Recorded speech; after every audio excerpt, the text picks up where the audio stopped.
You know, intelligence is the true weapon. That's the key right there. You don't win global battles with chest, thumping, or slogans. You win with strategy, with clarity, and with timing. And that's exactly what Prime Minister Modi brought to the table when he took on the tangled mess of the Pakistani and Khalistani agendas operating from foreign soil, especially in Canada. Now, let's not act like this is some overnight story. This has been years in the making, decades even, layers of misinformation, cultural manipulation, funding pipelines. Quiet, subtle, but corrosive. These weren't random outbursts or isolated protests. This was a well-oiled campaign to fracture Indian unity, to export a separatist mindset and try to legitimize it on foreign soil under the banner of free speech. But here's what they didn't account for: India wasn't the same India anymore. It wasn't going to stay silent. PM Modi didn't just react. He studied, he understood. His administration worked closely with intelligence units, tracked the financing trails, the online radicalization patterns, the infiltration of institutions. What once operated in the dark was now under the spotlight. And you know what light does. It reveals the truth. This wasn't about blaming an entire country or community. No, this was about isolating the truth from the noise. The PM drew a clear line, distinguished between genuine dissent and dangerous separatism. That clarity made it easier for even foreign governments to listen, because it was fact-based, not fear-based. Now look at Canada, a country known for multiculturalism, open dialogue, and democratic values. But that very openness was being exploited under the radar. What did Modi do? He didn't slam doors. He opened channels. He presented dossiers, intelligence briefs, case studies. He engaged not just with government officials, but with Canadian lawmakers, thought leaders, and yes, even skeptics. He showed them how their soil was being used as a launch pad for a global misinformation war. He didn't shout. He explained. He didn't demand allegiance. He offered clarity. That level of engagement took courage, but more than that, it took intellect. It took the patience to build a narrative based on undeniable fact. Because when a global leader walks into another democracy, lays out the data, and says, "Here's what's happening under your nose," that's not just politics, that's statesmanship. And Carney recognized that. He saw the difference between political posturing and responsible global leadership. He didn't just welcome Modi as a guest. He acknowledged Modi as a partner in preserving democratic integrity. And let's not forget, this wasn't happening in a vacuum. The global political environment is volatile. Geopolitical balances are shifting. Information is the new warfare, and Modi came equipped, not with tanks or threats, but with intelligence and foresight. He wasn't playing checkers, he was playing chess.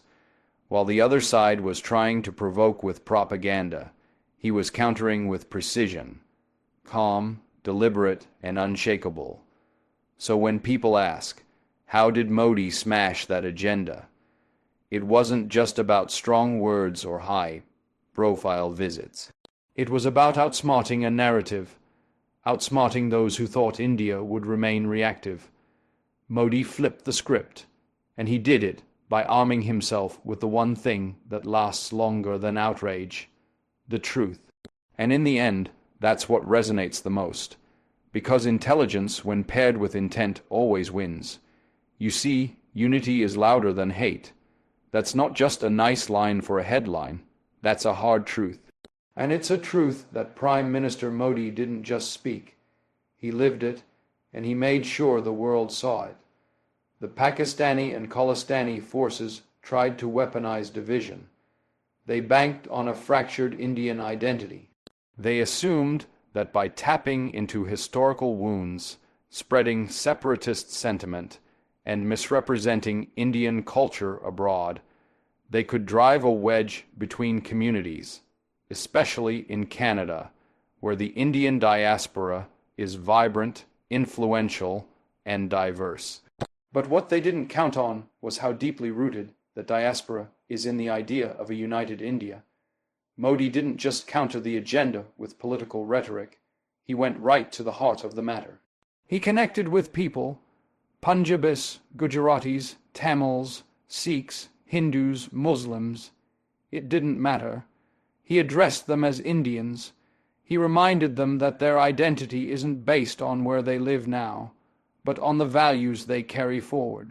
He gave the diaspora something bigger than outrage. He gave them pride, and pride is stronger than propaganda. When members of the Indian community in Canada began standing up, speaking out, and saying, "We don't support this separatist noise," it wasn't because someone told them to. It was because someone gave them the confidence to claim their truth. This wasn't just about slogans. It was about presence. Modi's outreach wasn't limited to a few staged interactions.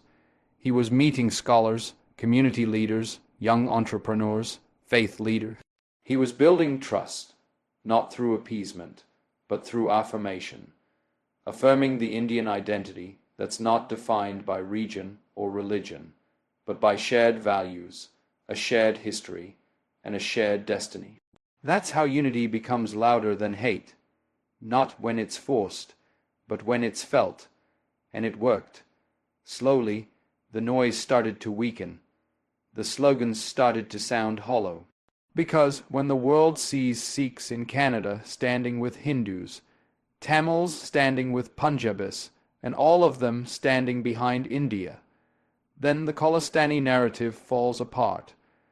It becomes what it always was, a fringe voice trying to speak for a majority that never asked for it. And that brings us to something even more powerful. Canada responded to truth, not threats. That's important to understand. Modi didn't walk into Canada wagging a finger or issuing ultimatums. No. He walked in with data, with diplomacy, and with determination. When he spoke to PM Carney and other Canadian leaders, he didn't frame it as an India vs. Canada issue. He framed it as a threat to democratic values, to the safety of citizens, and to the integrity of sovereign nations. Because when foreign interference is allowed to operate under the guise of activism, no country is truly safe. What Modi did was reset the tone. He made it clear, India isn't just defending its image, it's defending truth. And Carney, he saw that. He saw that India wasn't trying to silence voices. It was trying to silence violence. He saw the difference between disagreement and destruction. That's why the Canadian government began to cooperate more actively, why public statements became more measured, why the space for extremist rhetoric started to shrink. Because truth, when spoken calmly and backed by facts, carries weight. Modi didn't demand respect. He earned it. And by presenting the truth, by showing unity in the Indian community, and by respecting Canada's sovereignty while standing firm on India's own, he turned the narrative on its head. The agenda that was meant to divide ended up bringing more people together, and that's the power of leadership grounded in purpose. The game has changed. The days when these proxy agendas could quietly operate in the background, under the radar, those days are over. Prime Minister Modi didn't just raise awareness. He exposed a whole ecosystem. What once seemed like scattered protests or isolated acts of extremism began to unravel into a well-connected, well-funded web of influence. And it was happening not on India's borders but far from them, on foreign soil in Western democracies like Canada. But here's the truth. PM Modi didn't treat this as someone else's problem. He treated it as a threat to democratic integrity, India's and Canada's alike. He began by taking what had been dismissed as fringe behavior and showing how it was part of a coordinated proxy game. A game where foreign interests, particularly from Pakistani intelligence channels, were seeding unrest through Khalistani operatives, lobbying under the name of human rights while undermining national unity. Modi didn't play defense. He went on offense, not with rage, but with receipts. India's diplomatic corps started presenting evidence, naming individuals, tracing funding networks, and proving that these weren't grassroots movements, but deliberate provocation. Suddenly, what had been protected as free speech started to look a lot more like foreign-sponsored separatism, and that made people pay attention. It forced governments to confront the uncomfortable reality that their openness was being used against them. What Modi did was more than a political maneuver. It was a wake-up call. He made public what others had been quietly whispering about in corridors of power. And when you pull back the curtain on something like that, when you say this is not about criticism of India, this is about tearing India apart using your institutions, the silence breaks. Accountability begins. One of the most significant things Modi did was draw a red line without shouting. He didn't accuse Canada of complicity. He showed them where their blind spots were. He didn't insult, he informed. That's powerful. That's what makes a statement stick. He gave Canadian authorities the space to respond while holding them to a standard. That's smart diplomacy. And slowly, we began to see a shift. Arrests were made. Investigations were opened. Public funding to suspicious groups was scrutinized. What had once been tolerated in the name of political correctness was now being seen as a national security concern. But none of this happened in isolation. It happened because India's global credibility under Modi had grown. The world saw India not just as a country defending itself, but as a partner in the fight against extremism. And when Modi called out these proxy actors, he didn't do it just for India. He was speaking for all nations that value sovereignty, law, and peace. He was saying, if we allow proxy games to play out without calling them what they are, we lose control of our own democracies. That message resonated. And perhaps most importantly, the Indian diaspora stopped being passive observers. They became active participants in the narrative. When Khalistani agents tried to dominate the public discourse, they were countered, not just by governments, but by everyday Indians abroad who had had enough. Students, business owners, professionals, they started saying publicly, we will not let fringe extremists speak for us. That wasn't coordinated, that was conscience. That was the ripple effect of Modi's leadership. He didn't just reveal the proxy game. He made it impossible to ignore. And in doing so, he forced accountability from those who had long looked the other way. PM Carney didn't just welcome Prime Minister Modi as a visiting dignitary. He welcomed him as a leader of global consequence, a statesman whose words carry weight far beyond India's borders. And that welcome didn't come out of thin air. It came from recognition of truth, of integrity, and of the courage it takes to confront hard issues face to face. Canada is a proud, democratic nation. Its values rest on openness, debate, inclusion. But somewhere along the way, those same values were taken for granted, and in that blind spot, extremist elements found a home, and Modi, during his visit, didn't flinch from addressing it. He faced it directly, but respectfully. Because a real leader doesn't just talk to his own people, he speaks to the world with the same conviction. Modi's engagement with PM Carney was not about blame. It was about responsibility, not just India's, but Canada's too. He presented facts, not accusations. He made it clear that this wasn't about pointing fingers. It was about drawing lines between freedom and fanaticism. And Carney, a man who has led on global economic and political stages, understood the depth of that message. Because what Modi brought wasn't just concern, it was evidence. He showed how the Khalistani narrative, though dressed up as cultural or political activism, was being manipulated and magnified by hostile foreign actors, especially those with direct or indirect support from Pakistani intelligence agencies. It wasn't speculation, it was substantiated. What stood out was Modi's tone, firm but dignified. He didn't use inflammatory language. He used clarity, and that clarity resonated, not just in official meetings, but in public sentiment. He was not asking Canada to change who they are. He was asking them to protect what they believe in. That's the kind of leadership that earns trust, and that's exactly what happened.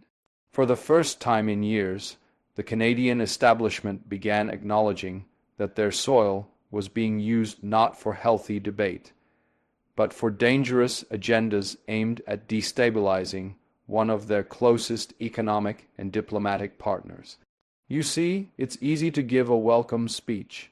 It's easy to shake hands in front of cameras, but Carney went beyond the script. His reception of Modi carried respect. Respect for a leader who didn't come with complaints. He came with solutions. He didn't say, "You're failing us." He said, "Let's fix this together." That's diplomacy, that's maturity, and it made an impact, because in a world where most leaders shout to be heard, Modi spoke quietly, but with substance. And people listened. Carney, too, understood what was at stake. He saw the long-term risks of ignoring the red flags. He recognized that letting extremist voices dominate the narrative under the guise of free expression would not only hurt India, it would hurt Canada's own social cohesion. And this wasn't about community versus community. Modi made it very clear. This was about truth versus manipulation. He acknowledged Canada's diversity, but challenged the idea that diversity meant tolerating radicalism. That was a turning point. The truth is, Carney's welcome wasn't just a formality. It was a signal to the world that India's voice matters, that its concerns are legitimate, and that its leadership is not only bold but deeply reasoned. Modi's presence in Canada sent a message to those operating behind the scenes. The narrative has changed, and the world is no longer indifferent. With every word he spoke, and with every fact he laid on the table, Modi made it harder for the lies to survive in the daylight. And in that moment, the handshake between Carney and Modi wasn't just diplomatic. It was historic. The shadows where these agendas once operated, those corners of silence, those grey zones of plausible deniability, they're gone now. Prime Minister Modi didn't just confront the Khalistani and Pakistani proxies. He dismantled the space they operated in.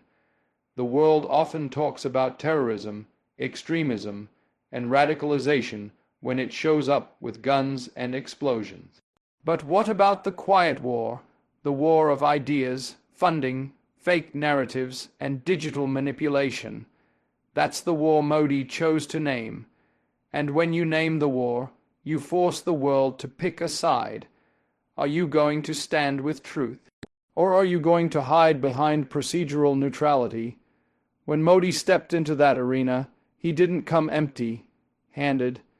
He came with documentation, meticulous, detailed, and impossible to ignore.